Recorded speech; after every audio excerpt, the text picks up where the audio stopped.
மேட்டூர் அணை நடப்பாண்டில் 6வது முறையாக நிரம்ப உள்ளது. காவிரி நீர்பிடிப்பு பகுதிகளில் பெய்து வரும் மழையால் மேட்டூர் அணைக்கு நீர்வரத்து வினாடிக்கு 16,493 கன அடியாக அதிகரித்திருக்கிறது. தற்போது 100 அடிக்கும் மேல் நீர்மட்டம் உள்ளதால் விரைவில் அணை நிரம்பும் வாய்ப்பு ஏற்பட்டுள்ளது. இதனால் காவிரி படுகை பாசன விவசாயிகள் மகிழ்ச்சியடைந்துள்ளனர்.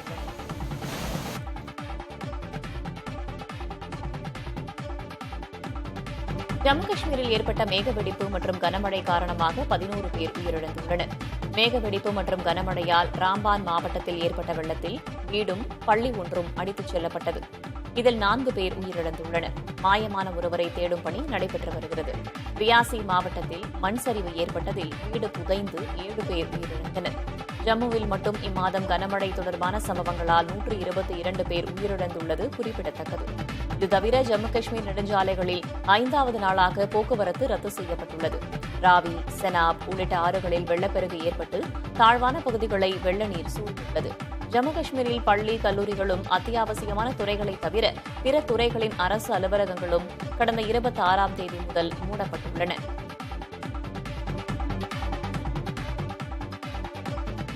பஞ்சாப் மாநிலம் 40 ஆண்டுகளில் இல்லாத அளவிற்கு மோசமான வெள்ளத்தால் பாதிக்கப்பட்டுள்ளது. இமாச்சல பிரதேசம் மற்றும் ஜம்மு காஷ்மீரில் பெய்த கனமழையால் பஞ்சாபில் ஓடும் ஆறுகளில் வெள்ளப்பெருக்கு ஏற்பட்டுள்ளது. 3 லட்சம் ஏக்கர் விவசாய நிலங்கள் வெள்ளத்தால் பாதிக்கப்பட்டுள்ளன. 1000க்கும் மேற்பட்ட கிராமங்களை வெள்ள நீர் சூழ்ந்திருக்கும் நிலையில் பாதிக்கப்பட்ட பகுதிகளில் இருந்து 4700 பேர் மீட்கப்பட்டுள்ளனர். 11,300 பேர் பாதுகாப்பான இடங்களுக்கு அப்புறப்படுத்தப்பட்டுள்ளனர். இதனிடையே இந்த மோசமான வெள்ள பாதிப்பிற்கு மத்திய அரசே காரணம் என அம்மாநில நீர்வளத்துறை அமைச்சர் பரிந்தர் குமார் கோயல் குற்றம் சாட்டியுள்ளார். அருகே உள்ள மாநிலங்களிலிருந்து தண்ணீர் திறந்துவிடப்பட்டதே பஞ்சாபில் வெள்ளம் ஏற்பட காரணம் என்றும் அவர் கூறியுள்ளார்.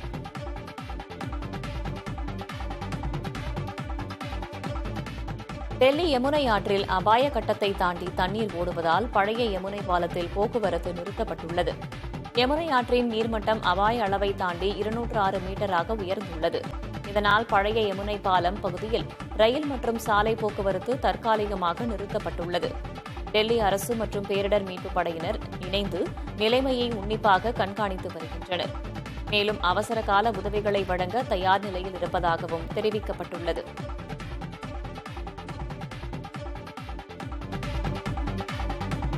தெலங்கானா மாநிலத்தில் பெய்து வரும் கனமழையின் காரணமாக பல்வேறு மாவட்டங்களில் வெள்ள பாதிப்பு தொடர்ந்து வருகிறது. அம்மாநிலத்தில் இதுவரை மழை வெள்ள பாதிப்புகளுக்கு 6 பேர் உயிரிழந்துள்ளனர். இதனிடையே தெலங்கானா நீர்நிலைகளிலிருந்து தொடர்ந்து உபரிநீர் வெளியேற்றப்பட்டு வருகிறது. எனவே வெள்ள பாதிப்பு ஏற்படும் அபாயத்தில் உள்ள மாவட்டங்களில் வசிக்கும் மக்களை எச்சரிக்கையாக இருக்குமாறு அதிகாரிகள் அறிவுறுத்தியுள்ளனர். குறிப்பாக மேடக், நிசாமாபாத் ஆகிய மாவட்ட மக்கள் எச்சரிக்கையாக இருக்குமாறு எச்சரிக்கை விடுக்கப்பட்டுள்ளது. கிருஷ்ணகிரி கேஆர்பி அணை பகுதியில் பிள்ளையார் சிலைகளை கரைக்க சென்ற வாகனங்களுக்கு 300 ரூபாய் கட்டணம் வசூலிக்கப்பட்டதால் பக்தர்கள் அதிருப்தி அடைந்தனர். ஊராட்சி வாகன நிறுத்தம் என்ற பெயரில் வசூல் வேட்டை நடந்ததால் ஆத்திரமடைந்த பக்தர்கள் வாக்குவாதத்தில் ஈடுபட்டனர். இதுகுறித்து கிருஷ்ணகிரி ஊராட்சி ஒன்றிய அலுவலகத்தில் கேட்டபோது எந்தவொரு கட்டணமும் வசூலிக்க டெண்டர் விடப்படவில்லை என தெரிவித்தனர். எனவே கட்டணம் வசூலித்த நபர்கள் மீது நடவடிக்கை எடுக்க வேண்டும் என கோரிக்கை எழுந்துள்ளது.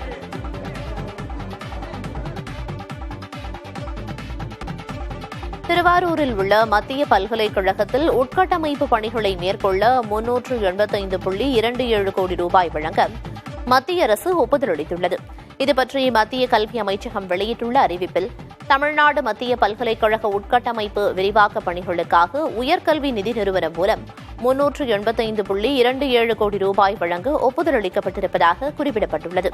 புதிதாக கல்வி கட்டிடம் கட்ட 96.40 கோடியும் 300 படுக்கைகள் கொண்ட பெண்கள் விடுதி கட்ட 46,63,00,000 300 படுக்கைகள் கொண்ட ஆண்கள் விடுதி கட்ட 46,91 கோடியும் ஒதுக்கப்பட்டிருப்பதாக குறிப்பிடப்பட்டுள்ளது.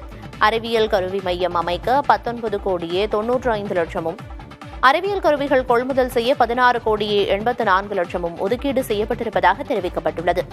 நிர்வாக கட்டட விரிவாக்கத்திற்காக 46,16,00,000 ஆசிரியர்கள் மற்றும் பணியாளர்களுக்கான குடியிருப்புகள் விரிவாக்கத்திற்காக 62,97,00,000 400 படுக்கைகள் கொண்ட ஆராய்ச்சியாளர்களுக்கான விடுதி கட்ட 42,60,00,000 ரூபாயும் வழங்க ஒப்புதல் தரப்பட்டுள்ளது என சுட்டிக்காட்டப்பட்டுள்ளது.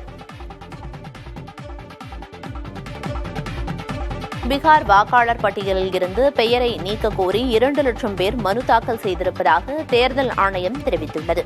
இந்த ஆண்டு இறுதியில் பீகாரில் பேரவைத் தேர்தல் நடைபெறவுள்ளது. இதற்காக அம்மாநிலத்தில் வாக்காளர் பட்டியல் சிறப்பு தீவிர திருத்த பணிகளை தேர்தல் ஆணையம் மேற்கொண்டுள்ளது. இந்நிலையில் பீகார் வாக்காளர் பட்டியலில் இருந்து பெயர்களை நீக்க கோரி தனிநபர்களிடமிருந்து 1.98 லட்சம் மனுக்கள் வந்திருப்பதாக தேர்தல் ஆணையம் தெரிவித்துள்ளது. பெயர்களை சேர்க்க கோரி 30,000 மனுக்கள் வந்துள்ளதாகவும் ஆணையம் தெரிவித்துள்ளது. இதுவரை அரசியல் கட்சிகளால் நியமனம் செய்யப்பட்ட வாக்குச்சாவடி முகவர்கள் வரைவு பட்டியலில் பெயர் சேர்க்க 25 மனுக்களையும் பெயரை நீக்க 105 மனுக்களையும் தாக்கல் செய்திருப்பதாகவும் தெரிவித்துள்ளது. பீகாரில் உள்ள 7.24 கோடி வாக்காளர்களில் 99.11 விழுக்காட்டினர் தங்கள் ஆவணங்களை சரிபார்ப்புக்காக சமர்ப்பித்திருப்பதாகவும் ஆணையம் தெரிவித்துள்ளது.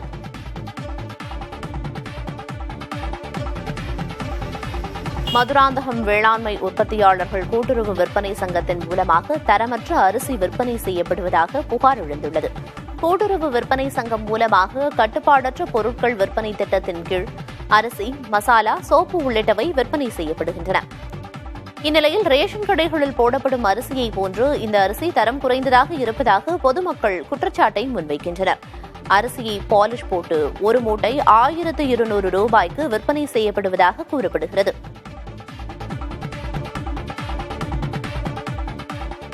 நீலகிரி மாவட்டம் கூடலூரில் விளையும் நேந்திரன் வாழையின் விலை கடும் விலை வீழ்ச்சியடைந்திருப்பதால் விவசாயிகள் கவலையடைந்துள்ளனர். வழக்கமாக ஓணம் பண்டிகையின் போது 1 கிலோ நேந்திரன் வாழை 50 ரூபாய் வரை விற்பனை செய்யப்படும்.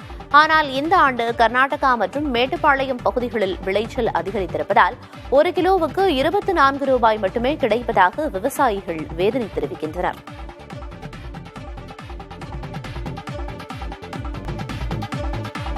மதுரை அரசு ராஜாஜி மருத்துவமனையில் உள்ள செவிலியர் கல்லூரியில் பிஎஸ்சி நர்சிங் படிப்புக்கு கூடுதலாக 50 இடங்களுக்கு அனுமதி கிடைத்துள்ளது. ஏற்கனவே 50 இடங்கள் இருந்த நிலையில் தற்போது மொத்த இடங்களின் எண்ணிக்கை 100ஆக உயர்ந்துள்ளது. இதன் மூலம் தென் மாவட்டங்களைச் சேர்ந்த மாணவர்களுக்கு செவிலியர் படிப்பு படிக்க கூடுதல் வாய்ப்பு கிடைத்துள்ளது.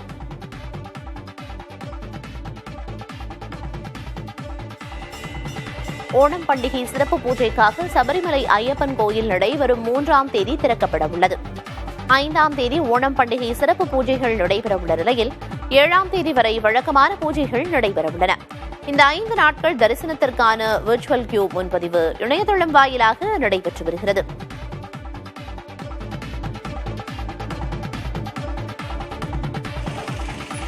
திண்டுக்கல் மாவட்டம் பழனியில் இந்து முன்னணி மற்றும் இந்து சக்தி சங்கமம் சார்பில் பிள்ளையார் சிலைகள் ஊர்வலம் நடைபெற்றது. பழனி சுற்றுவட்டார பகுதிகளில் இந்து அமைப்புகள் மற்றும் பொதுமக்கள் சார்பில் 130க்கும் மேற்பட்ட பிள்ளையார் சிலைகள் பிரதிஷ்டை செய்யப்பட்டன. இந்நிலையில் தேவர் சிலை, காந்தி ரோடு, உடுமலை ரோடு வழியாக ஊர்வலமாக கொண்டு செல்லப்பட்ட சிலைகள் சண்முகா நதியில் கரைக்கப்பட்டன. இதில் திரளானோர் பங்கேற்று ஆடல் பாடலுடன் பிள்ளையாரை வழியனுப்பி வைத்தனர்.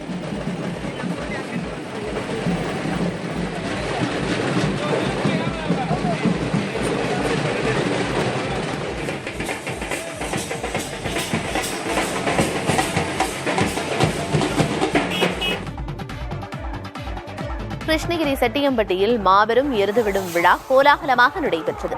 இதில் தமிழகம், கர்நாடகா, ஆந்திரா ஆகிய மாநிலங்களிலிருந்து 300க்கும் மேற்பட்ட காளைகள் பங்கேற்றன. வெற்றி பெற்ற காளைகளின் உரிமையாளர்களுக்கு கார், புல்லட் உள்ளிட்ட 100 பரிசுகள் வழங்கப்பட்டன. இந்த விழாவை காண ஆயிரக்கணக்கான இளைஞர்கள் குவிந்தனர்.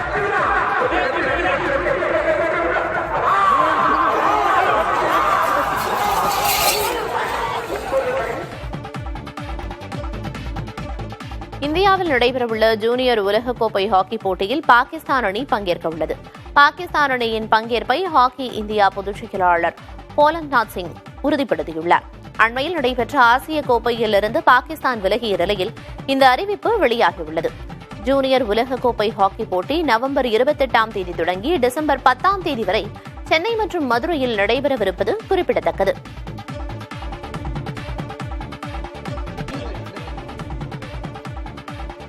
நடிகர் விமலின் பிறந்தநாளையொட்டி வடம் படக்குழுவினர் பெண்களுக்கு சேலைகள் வழங்கினர்.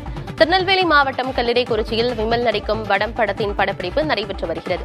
இந்த நிலையில் விமலின் பிறந்தநாளை முன்னிட்டு படக்குழுவினர் 250 பெண்களுக்கு சேலைகளை வழங்கினர். குற்றாலநாதர் கோயில் தேருக்கு காணிக்கையாக வடம் அளிக்க உள்ளதாகவும் தெரிவித்தனர்.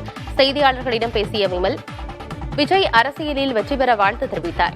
கதை அமைந்தால் சிவகார்த்திகேயனோடு இணைந்து நடிப்பேன் எனவும் கூறினார். கதையே வரணும், அது மாதிரி அமைப்பு வந்தா அரசியலை பத்தி எனக்கு ஒன்றும் தெரியாது. அதனால எனக்கு வாழ்த்துக்கள். வாழ்த்து. கரூர் அருகே பழைய பேருந்துகளை உடைக்கும் நிறுவனத்தில் ஏற்பட்ட தீ விபத்தில் 20க்கும் அதிகமான பேருந்து கூண்டுகள் எரிந்து சேதமடைந்தன. கோடங்கிப்பட்டியில் பழைய பேருந்து கூண்டுகளை வாங்கி உடைக்கும் கிடங்கி உள்ளது. இன்ஜின்கள் அகற்றப்பட்ட பழைய பேருந்து கூண்டுகள் உடைக்கப்பட்டு பழைய இரும்பாக விற்பனை செய்யப்படுகிறது. இங்கு பேருந்து இருக்கைகள் வைக்கப்பட்டிருந்த இடத்தில் திடீரென தீப்பிடித்து மளமளவென பரவியது. தகவல் அறிந்த தீயணைப்புத் துறையினர் விரைந்து வந்து தீயை கட்டுக்குள் கொண்டு வந்தனர்.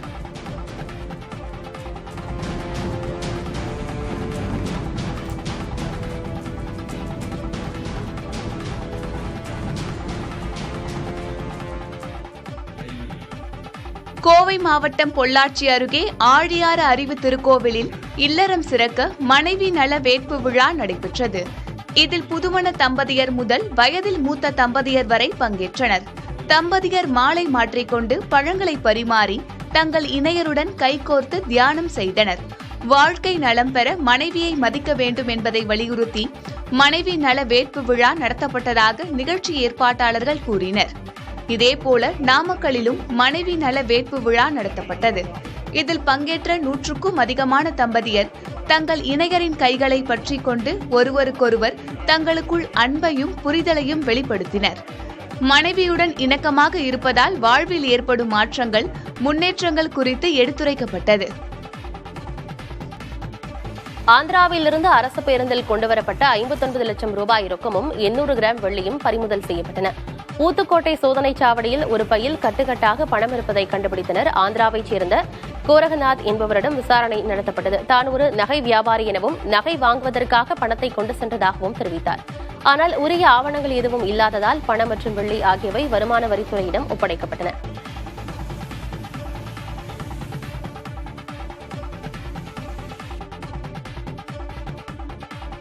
கேரளாவைச் சேர்ந்த திறமையான தொழில் வல்லுநர்கள் வெளிநாடுகளிலிருந்து அதிக அளவில் தாயகம் திரும்பி வருவது தெரியவந்துள்ளது. கடந்த 5 ஆண்டுகளில் ஐக்கிய அரபு அமீரகத்திலிருந்து 9800க்கும் மேற்பட்ட தொழில் வல்லுநர்கள் கேரளாவுக்கு திரும்பியுள்ளனர். சவுதி அரேபியா மற்றும் பிரிட்டனிலிருந்து தலா 1600 பேரும், கத்தாரிலிருந்து 1400 பேரும், அமெரிக்காவிலிருந்து 1200 பேரும் கேரளாவுக்கு திரும்பியுள்ளதாக லிங்க்டின் நிறுவனத்தின் ஆய்வறிக்கை தெரிவிக்கிறது. காசாவிலிருந்து மக்களை வெளியேற்றும் திட்டத்தை செயல்படுத்துவது தற்போதைய சூழ்நிலையில் சாத்தியமற்றது என செஞ்சிலுவை சங்கம் தெரிவித்துள்ளது. காசாவிலிருந்து 10 லட்சம் பேரை பாதுகாப்பாக வெளியேற்றுவது என்பது மிகவும் கடினம் என்றும், இதற்கான அவசர கால தேவைகள் மற்றும் வழிமுறைகள் போதுமானதாக இல்லை என்றும் அதன் தலைவர் குறிப்பிட்டிருக்கிறார். பொதுமக்கள் வெளியேறும்போது அவர்களின் பாதுகாப்பிற்கான உத்தரவாதம் இல்லை என்று அவர் கவலை தெரிவித்துள்ளார். வார விடுமுறையை கொண்டாட கொடைக்கானல் சுற்றுலா பயணிகள் குவிந்துள்ளனர். கடந்த வாரங்களை விட இந்த வாரம் சுற்றுலா பயணிகளின் வருகை அதிகரித்திருப்பதால் வியாபாரிகள் மகிழ்ச்சி அடைந்துள்ளனர். இதமான சீதோஷ்ண நிலையில் சாரல் மழையுடன் கூடிய குளிர்ந்த வானிலையை அனுபவித்து சுற்றுலா பயணிகள் விடுமுறையை கொண்டாடி மகிழ்கின்றனர்.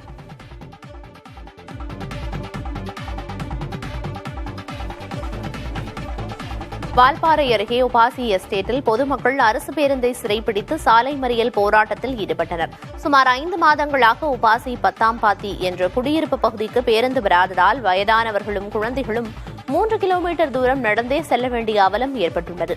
இரவு நேரங்களில் வனவிலங்கு அச்சுறுத்தல் இருப்பதால் பேருந்தை மீண்டும் இயக்க வேண்டும் என பொதுமக்கள் வலியுறுத்தியுள்ளனர்.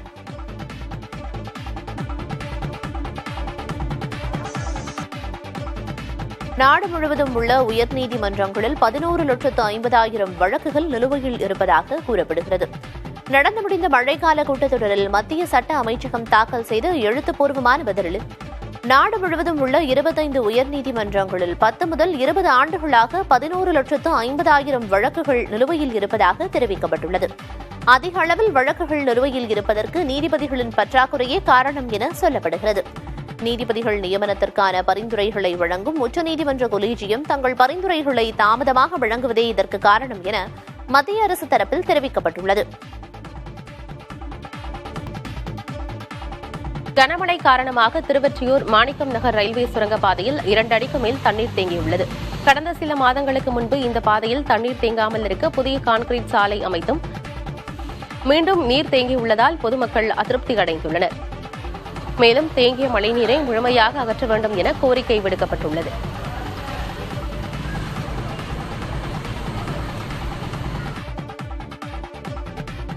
சென்னையில் பெய்த கனமழையால் ஆவடி வீட்டுவசதி வாரிய பகுதிகளில் சாலைகள் குளம் போல மாறின. 2 மணி நேரத்திற்கு மேலாக பெய்த கனமழையால் 30க்கும் மேற்பட்ட தெருக்களில் 3 அடிக்கு மேல் தண்ணீர் தேங்கியது. இதனால் மழைநீரோடு கழிவுநீரும் கலந்து ஓடியது. இதனால் வாகன ஓட்டிகள் மற்றும் பொதுமக்கள் பெரிதும் அவதிப்பட்டனர்.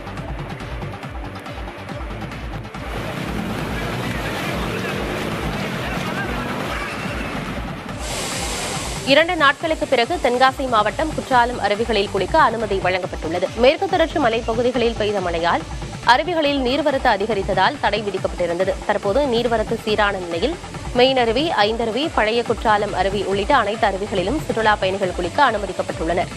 இதனால் விடுமுறை தினத்தை கொண்டாட ஏராளமானோர் குற்றால அருவிகளில் குவிந்துள்ளனர்.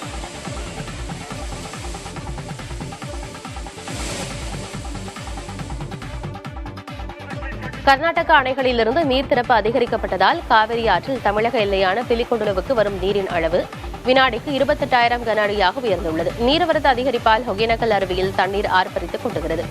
இதனால் சுற்றுலா பயணிகள் குளிக்க தடை விதிக்கப்பட்டுள்ளது.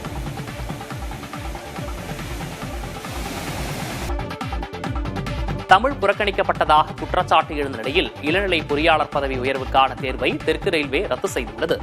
தெற்கு ரயில்வேயில் இளநிலை பொறியாளர் பதவி உயர்வுக்கான தேர்வு கடந்த 10ஆம் தேதி நடைபெற்றது. இதில் ஹிந்தி மற்றும் ஆங்கில மொழிகளில் மட்டுமே வினாத்தாள் வழங்கப்பட்டது. இதனையடுத்து தேர்வில் தமிழ் மொழி புறக்கணிக்கப்பட்டது விதிமீறல் என குற்றச்சாட்டு எழுந்தது. இச்சூழலில் அத்தேர்வு நிர்வாக காரணங்களுக்காக ரத்து செய்யப்பட்டுள்ளதாகவும் புதிய தேர்வுக்கான தேதி பின்னர் அறிவிக்கப்படும் எனவும் தெற்கு ரயில்வே அறிவித்துள்ளது.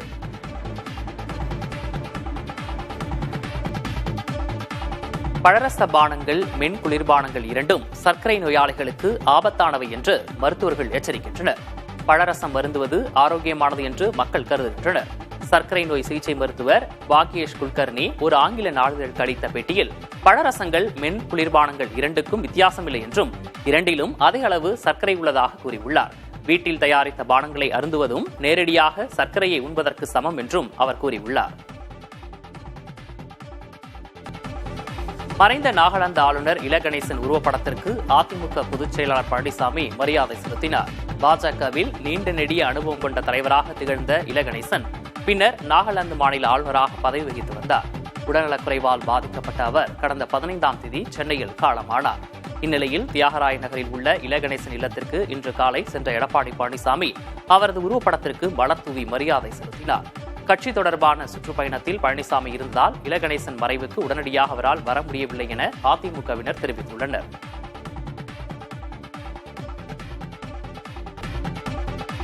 தேசிய ஜனதாதளம் கட்சி தலைவரும் பீகார் முன்னாள் துணை முதலமைச்சருமான தேஜஸ்வி யாதவ் தன்னை இந்தியா கூட்டணியின் பீகார் முதலமைச்சர் வேட்பாளராக அறிவித்துள்ளார். காங்கிரஸ் மூத்த தலைவர் ராகுல் காந்தி தேஜஸ்வி யாதவின் அறிவிப்பு குறித்து எந்த கருத்தையும் தெரிவிக்காததால் இது கூட்டணியில் ஒருதலைபட்சமான முடிவா என்ற கேள்வியை எழுப்பியுள்ளது. அதே சமயம் சமாஜ்வாதி கட்சி தலைவர் அகிலேஷ் யாதவ் தேஜஸ்வி யாதவின் முடிவுக்கு ஆதரவு தெரிவித்துள்ளார். முதலீடுகளை ஈர்ப்பதற்காக ஜெர்மனி சென்றடைந்த தமிழக முதல்வர் மு.க.ஸ்டாலினுக்கு அந்நாட்டில் வாழும் தமிழர்கள் திரண்டு உற்சாக வரவேற்பு கொடுத்தனர். விமானம் மூலம் தலைநகர் பெர்லினை அடைந்த முதல்வரை ஜெர்மனி வாழ் தமிழர்கள் குடும்பத்துடன் திரண்டிருந்து வாழ்த்தி வரவேற்றனர். அவர்களது அன்பால் அகமகிழ்ந்த முதலமைச்சர் மு.க.ஸ்டாலின் ஒரு குழந்தையை தூக்கி கொஞ்சினார். இந்த தருணம் குறித்து தனது எக்ஸ் பக்கத்தில் பதிவிட்டுள்ளார். அந்த பதிவை வணக்கம் ஜெர்மனி என ஜெர்மன் மொழியில் தொடங்கியுள்ளார். அங்குள்ள தமிழ் குடும்பத்தினரின் அன்பால் ஈர்க்கப்பட்டதாக குறிப்பிட்டுள்ள அவர் தமிழ்நாட்டின் சாதகமான அம்சங்களை எடுத்துக் கூறி முதலீடுகளை ஈர்க்க உள்ளதாக குறிப்பிட்டார். முதலீடுகளை ஈர்த்து பிரகாசமான எதிர்காலத்தை உருவாக்க முயல்வதாகவும் முதல்வர் பதிவிட்டுள்ளார்.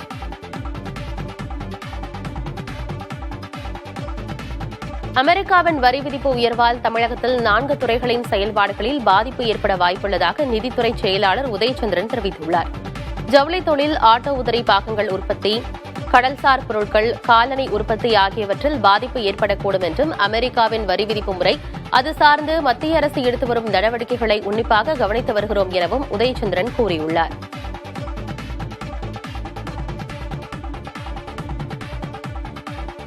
ஜிஎஸ்டி வரி குறைப்புகளால் மாநில அரசுகளுக்கு ஏற்படும் இழப்பை 5 ஆண்டுகளுக்கு ஈடுகட்ட வேண்டும் என மத்திய அரசை காங்கிரஸ் கட்சி வலியுறுத்தியுள்ளது. ஜிஎஸ்டி வரி குறைப்புக்கு எதிர்க்கட்சிகள் ஆளும் மாநிலங்கள் ஆதரவளிப்பதாகவும், ஆனால் இது வெறும் அரசியல் ஆதாயத்திற்கான நடவடிக்கையாக இல்லாமல் மக்களுக்கு பலன் சென்று சேர்வதை உறுதிப்படுத்த வேண்டும் என்றும் காங்கிரஸ் கட்சியின் பொதுச் செயலாளர் ஜெய்ராம் ரமேஷ் கூறியுள்ளார்.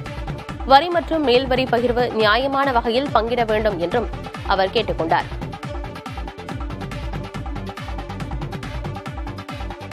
உங்களுடன் ஸ்டாலின் முகாமில் பெறப்பட்ட மனுக்கள் வைகை ஆற்றில் மிதந்த விவகாரத்தில் சிவகங்கை மாவட்ட ஆட்சியரும் தாசில்தாரும் முன்னுக்கு பின் முரணாக பேசியுள்ளது சலசலப்பை ஏற்படுத்தியுள்ளது. இது தொடர்பாக சிவகங்கை மாவட்ட ஆட்சியர் பொற்கொடி வெளியிட்ட அறிக்கையில் ஆற்றில் மிதந்த அனைத்தும் நகல் மனுக்கள் என தெரிவித்துள்ளார். கைப்பற்றப்பட்ட 13 மனுக்களில் 6 மனுக்கள் உங்களுடன் ஸ்டாலின் முகாமில் பெறப்பட்டவை என்றும் மற்ற மனுக்கள் உத்தரவு வழங்கப்பட்ட மனுக்கள் என்றும் ஆட்சியர் விளக்கம் கொடுத்துள்ளார்.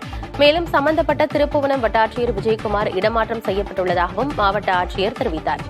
இந்நிலையில் உங்களுடன் ஸ்டாலின் முகாம்கள் மற்றும் இணையவழியில் பெறப்பட்ட 13 பட்டா மாறுதலுக்கான கோப்புகளை ஆற்றிலிருந்து கைப்பற்றப்பட்டதாக வட்டாட்சியர் விஜயகுமார் தெரிவித்துள்ளார். அலுவலகத்தில் உள்ள நில அளவை பிரிவிலிருந்து ஆவணங்களை யாரோ திருடிச் சென்று ஆற்றில் வீசியுள்ளதாக குற்றம் சாட்டியுள்ள அவர், இதில் தொடர்புடையவர்களை கண்டறிந்து உரிய நடவடிக்கை எடுக்க வேண்டும் என வலியுறுத்தியுள்ளார்.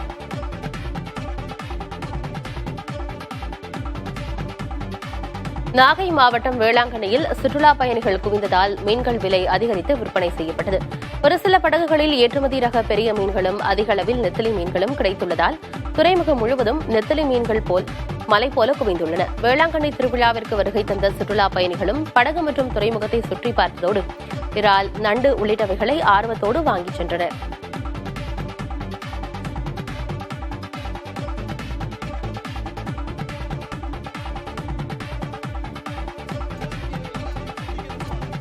ராமநாதபுரத்தில் விசைப்படகு மீனவர்கள் கரையோர மீன்பிடிப்பால் நாட்டுப்படகு மீனவர்களின் வாழ்வாதாரம் பாதிக்கப்படுவதாக குற்றச்சாட்டு எழுந்துள்ளது. விசைப்படகு மீனவர்கள் சட்டத்தை மீறி கரையோர மீன்பிடிப்பதால் நாட்டுப்படகு மீனவர்களின் வலைகள் மற்றும் படகுகள் சேதமடைந்து வருகின்றன. இந்த நிலை நீடித்தால் இருதரப்புக்கும் இடையே மோதல் ஏற்பட வாய்ப்புள்ளதால் அதிகாரிகள் உடனடியாக தலையிட்டு நடவடிக்கை எடுக்க வேண்டும் என கோரிக்கை விடுத்துள்ளனர்.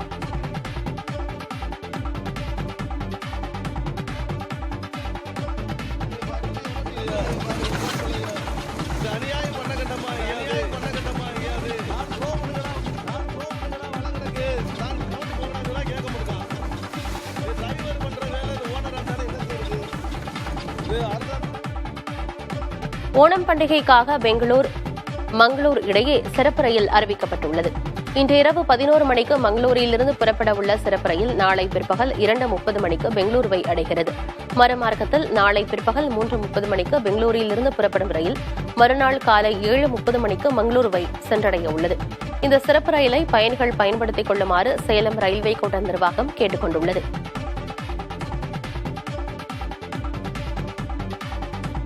கன்னியாகுமரி மாவட்டத்தின் தமிழக கேரள எல்லையில் உள்ள பாரசாலையில் உள்ள பள்ளியில் ஓணம் பண்டிகை உற்சாகமாக கொண்டாடப்பட்டது. மகாபலி மன்னர் வேடமிட்டவரை நடனமாடி வரவேற்ற மாணவ மாணவிகள் தொடர்ந்து அத்தப்பூ கோல போட்டி, வடம் இழுத்தல் உள்ளிட்ட பல்வேறு போட்டிகளில் கலந்து கொண்டனர்.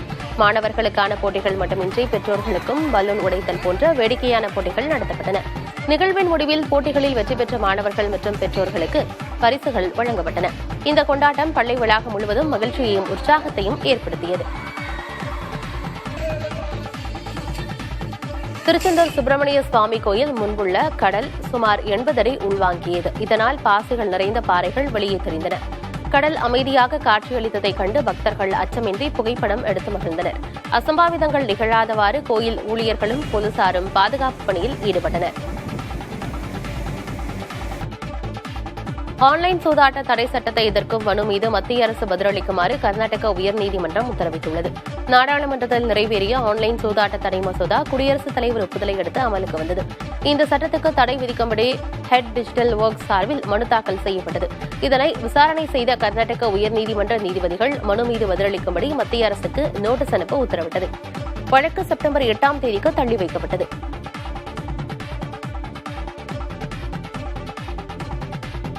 திருச்சியில் புனித மரியன்னை பேராலய ஆண்டு திருவிழா கொடியேற்றத்துடன் வெகு விமரிசையாக துவங்கியது. பேராலய பங்குத்தந்தை சபரிராஜ் மற்றும் உதவி பங்குத்தந்தை சார்லஸ் ஆகியோரால் திருக்கொடி அர்ச்சிக்கப்பட்டு பிறகு வான வேடிக்கைகளுடன் மரியை வாழ்க என்ற முழக்கத்துடனும் திருக்கொடி ஏற்றப்பட்டது. தொடர்ந்து பங்குத்தந்தை தலைமையில் சிறப்பு பாடல் திருப்பலி நிகழ்ச்சி நடைபெற்றது.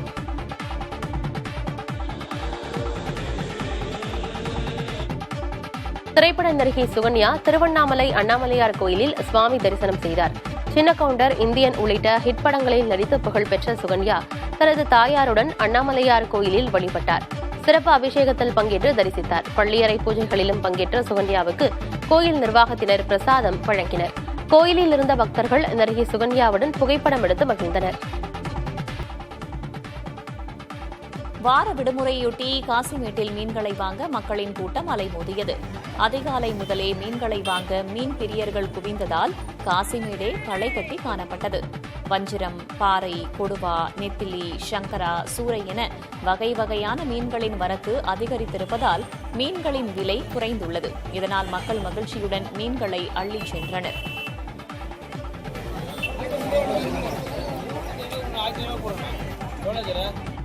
சென்னையில் பிள்ளையார் சதுர்த்தியையொட்டி வைக்கப்பட்டிருந்த 1471 சிலைகள் கரைக்கப்பட்டு வருகின்றன. குறிப்பாக பட்டினப்பாக்கம், சீனிவாசபுரம், திருவான்மியூர், காசிமேடு கடற்கரைகளில் பிள்ளையார் சிலைகளை கரைக்க ஏற்பாடுகள் செய்யப்பட்டுள்ளன. பட்டினப்பாக்கம் கடற்கரையில் 4 கிரேன்களின் உதவியுடன் சிலைகள் கரைக்கப்படுகின்றன. அங்கு 5 கண்காணிப்பு கோபுரங்களும் அமைக்கப்பட்டுள்ளன. பொதுமக்கள் கடலில் இறங்குவதை தடுக்கும் வகையிலும் காவலர்கள் பாதுகாப்பு பணிகளில் ஈடுபட்டுள்ளனர். பரஸ்பர நம்பிக்கை, மரியாதை அடிப்படையில் இருதரப்பு உறவுகளை மேம்படுத்த விரும்புவதாக சீன அதிபர் ஷி ஜின்பிங்கிடம் பிரதமர் மோடி கூறியுள்ளார். ஷாங்காய் ஒத்துழைப்பு நாடுகள் கூட்டத்தில் பங்கேற்க பிரதமர் மோடி சீனா சென்றுள்ளார். டியான்ஜின் நகரத்தில் நடைபெறும் இக்கூட்டத்திற்கிடையே சீன அதிபரை பிரதமர் மோடி சந்தித்து பேசினார். அமெரிக்காவின் வரி நெருக்கடிகளுக்கு இடையிலும் அண்மை காலமாக இவ்விரு நாட்டு உறவுகள் மேம்பட்டு வரும் நிலையிலும் இரு தலைவர்களின் சந்திப்பு கவனம் பெறுகிறது. சுமார் 1 மணி நேரம் நடைபெற்ற இச்சந்திப்பில் வணிகம், பாதுகாப்பு, அமெரிக்கா அளித்து வரும் வரி நெருக்கடி உள்ளிட்ட பல்வேறு அம்சங்கள் குறித்து பேசப்பட்டதாக தெரிகிறது. எல்லை பிரச்சினைகளுக்கு தீர்வு காண சிறப்பு பிரதிநிதிகளை நியமனம் செய்வது குறித்தும் இச்சந்திப்பில் பேசப்பட்டதாக தெரிகிறது. 5 ஆண்டுகளுக்கு பிறகு கைலாய யாத்திரை தொடங்கியுள்ளதாக கூறிய மோடி, அடுத்து சீனாவுக்கு நேரடியாக விமானங்கள் இயக்கப்படும் என தெரிவித்தார். முன்னதாக தொலைக்காட்சி மூலம் பேசிய பிரதமர், இந்தியா சீனா இடையிலான ஒத்துழைப்பு இரு நாடுகளின் 280 கோடி மக்களின் நலனை தாக்கத்தில் ஏற்படுத்தும் என்று அவர் குறிப்பிட்டார். அப்போது பேசிய சீன அதிபர், இரு நாட்டு நட்புறவு நீண்டகால நோக்கங்கள் அடிப்படையிலானதாக இருக்க வேண்டும் என்று தெரிவித்தார். அடுத்து ரஷ்ய அதிபர் புட்டினுடனும் பிரதமர் மோடி பேச உள்ளார். கீழடி ஆய்வுக்கு பிறகு தொல்லியல் பற்றிய ஆர்வம் தமிழகத்தில் வளர்ந்துள்ளது என இந்திய தொல்லியல் ஆய்வுத்துறை இயக்குநர் அமர்நாத் தெரிவித்திருக்கிறார். கீழடிக்கு முன்னும் கீழடிக்கு பின்னும் என்று நீங்க வரலாற்றை நீங்க வந்து ஈஸியா பிரிச்சுக்கலாம். கீழடிக்கு முன் வரலாறு எப்படி இருந்தது, கீழடிக்கு பின் எவ்வாறு இருந்தது நீங்க புரிந்து கொள்ளலாம். கீழடிக்கு முன்னால் பார்த்தீங்கன்னா தொல்லியல் என்றால் யாருக்குமே தெரியாது. தமிழ்நாட்டில் தொல்லியல் என்று ஒரு சிலருக்கு தவிர தொல்லியல் என்றால் பெரும்பாலும் பலருக்கு தெரியவே தெரியாத செய்தியாக தான் இருந்தது. அப்படின்னா என்னங்க?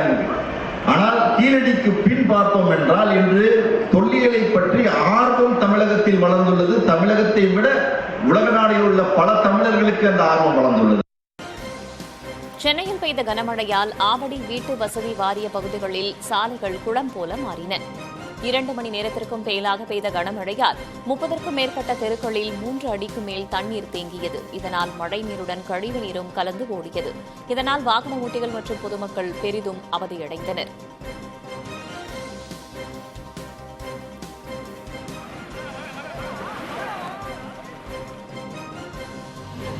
கனமழை காரணமாக திருவொற்றியூர் மாணிக்கம் நகர் ரயில்வே சுரங்கப்பாதையில் 2 அடிக்கு மேல் தண்ணீர் தேங்கியுள்ளது.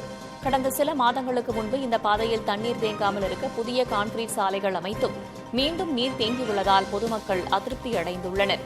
மேலும் தேங்கிய மழைநீரை முழுவதுமாக அகற்ற வேண்டும் என்றும் கோரிக்கை விடுக்கின்றனர்.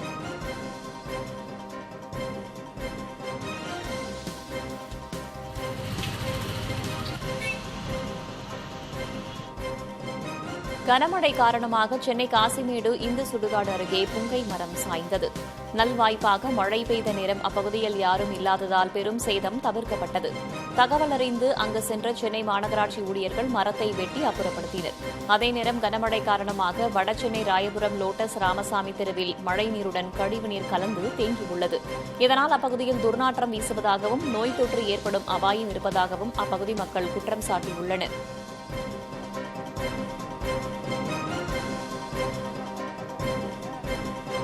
கர்நாடக அணைகளிலிருந்து நீர் திறப்பு அதிகரிக்கப்பட்டதால் காவிரி ஆற்றில் தமிழக எல்லையான விலிகுண்டுலுவுக்கு வரும் நீரின் அளவு வினாடிக்கு 28,000 கனஅடியாக அதிகரித்துள்ளது. நீர்வரத்து அதிகரிப்பால் ஒகேனக்கல் அருவியில் தண்ணீர் ஆர்ப்பரித்து கொட்டுகிறது. இதனால் சுற்றுலாப் பயணிகள் குளிக்க தடை விதிக்கப்பட்டுள்ளது.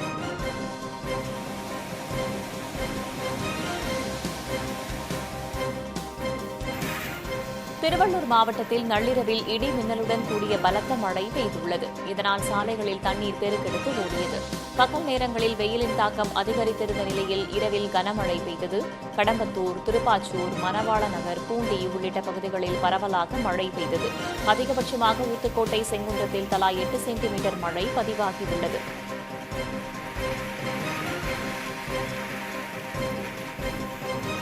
இரண்டு நாட்களுக்கு பிறகு தென்காசி மாவட்டம் குற்றாலம் அருவிகளில் குளிக்க அனுமதிக்கப்பட்டுள்ளது. மேற்கு தொடர்ச்சி மலைப்பகுதிகளில் பெய்த மழையால் அருவிகளில் நீர்வரத்து அதிகரித்ததால் தடை விதிக்கப்பட்டிருந்தது. தற்போது நீர்வரத்து சீரான நிலையில் மெயினருவி, ஐந்தருவி, பழைய குற்றாலம் அருவி உள்ளிட்ட அனைத்து அருவிகளிலும் சுற்றுலாப் பயணிகள் குளிக்க அனுமதிக்கப்படுகின்றனர். இதனால் விடுமுறை தினத்தை கழிக்க ஏராளமானவர்கள் குற்றால அருவிகளில் குவிந்துள்ளனர்.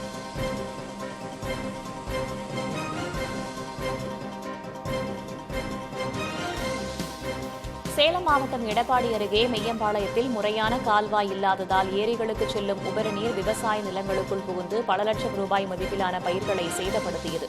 இதனால் பருத்தி, மக்காச்சோளம் போன்ற பயிர்கள் நீரில் மூழ்கின. உரிய கால்வாய் அமைத்து தங்களது வாழ்வாதாரத்தை பாதுகாக்க வேண்டும் என்று விவசாயிகள் கோரிக்கை விடுக்கின்றனர்.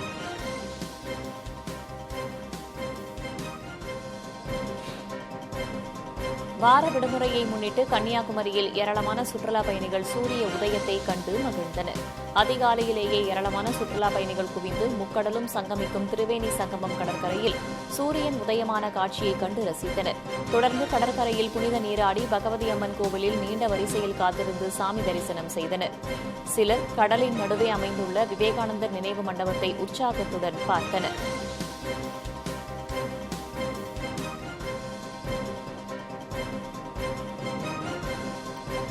ரயில்வே தண்டவாள பராமரிப்பு பணி காரணமாக ஈரோடு ஜோலார்பேட்டை பயணிகள் ரயில் மொரப்பூர் வரை மட்டுமே இயக்கப்படும் என சேலம் ரயில்வே கோட்ட நிர்வாகம் தெரிவித்துள்ளது.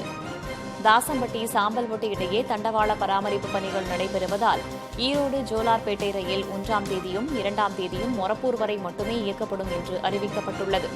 அதேபோல ஜோலார்பேட்டையில் மதியம் 2:45 மணிக்கு புறப்பட வேண்டிய ரயில் மொரப்பூரிலிருந்து 3:47 மணிக்கு புறப்படும் என ரயில்வே நிர்வாகம் கூறியுள்ளது.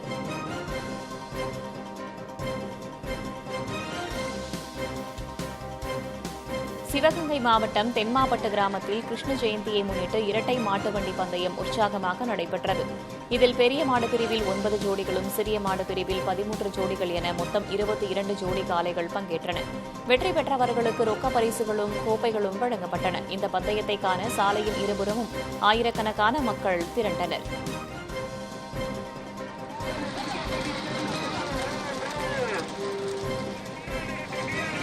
சேலத்தில் ராமகிருஷ்ணர் கோவில் குடமுழுக்கு விழா வெகு சிறப்பாக நடைபெற்றது. முன்னதாக ராமகிருஷ்ணா மிஷன் ஆசிரம வளாகத்தில் அமைந்திருக்கும் கோவிலில் யாகசாலை பூஜைகள் நடைபெற்றன. இதனைத் தொடர்ந்து தீர்த்த குடங்கள் கோவில் பிரகாரத்தை சுற்றி வந்து பிறகு கலசத்திற்கு புனித நீர் ஊற்றப்பட்டு குடமுழுக்கு செய்யப்பட்டது. இந்த நிகழ்ச்சியில் 500க்கும் மேற்பட்ட பக்தர்கள் கலந்து கொண்டு ராமகிருஷ்ணரை தரிசனம் செய்தனர்.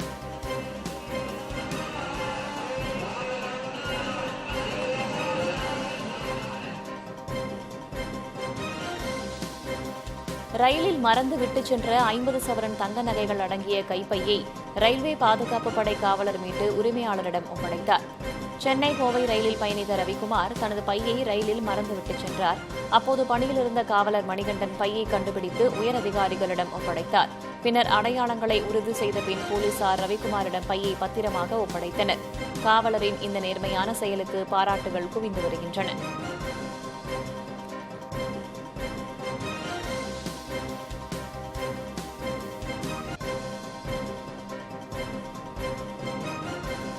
நாகை மாவட்டம் வேளாங்கண்ணியில் கண்காணிப்பு கோபுரத்தில் தீப்பிடித்ததால் பரபரப்பு ஏற்பட்டது. உலக புகழ்பெற்ற வேளாங்கண்ணி பேராலயத்தில் ஆண்டு திருவிழா நடைபெற்று வருகிறது. இதற்காக கடற்கரை பகுதியில் கண்காணிப்பு கோபுரம் நிறுவப்பட்டிருந்த நிலையில் அதன் மேல் அமைக்கப்பட்டிருந்த கீற்று கொட்டகை தீப்பிடித்து எரிந்தது. வான வேடிக்கையின் போது தீப்பற்றியதாக கூறப்படும் நிலையில் தீயணைப்புத் துறையினர் 1 மணி நேரம் போராடி தீயை கட்டுக்குள் கொண்டு வந்தனர்.